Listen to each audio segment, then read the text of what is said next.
Sir, আপনি আমাদের এত বড় অফিস থেকে এই বাইরে এসে বসলেন কেন? সরকার বলেছে কারেন্ট থাকবে না, ওই জন্য আমি বাইরে এসে আজকে অফিস করব। স্যার, তাহলে আপনি লুঙ্গি পরছেন কেন?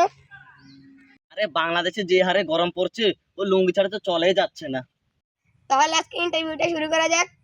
আচ্ছা ঠিক আছে, শুরু করো। আপনি এদিকে আসেন।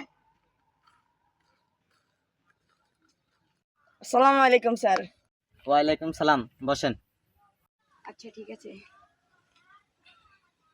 আচ্ছা তাহলে আপনাকে কয়েকটা প্রশ্ন করি, যদি আপনি প্রশ্নের উত্তরগুলা সঠিক হয় তাহলে আপনার চাকরি কনফার্ম। আচ্ছা স্যার বলুন। তোমার বাবা কি মুক্তিযোদ্ধা? না। তোমার দাদা কি মুক্তিযোদ্ধা? না। তাহলে কি তোমাদের ফ্যামিলিতে কেউ কি মুক্তিযোদ্ধা আছেন? না স্যার, আমাদের ফ্যামিলিতে কোনো মুক্তিযুদ্ধে নাই।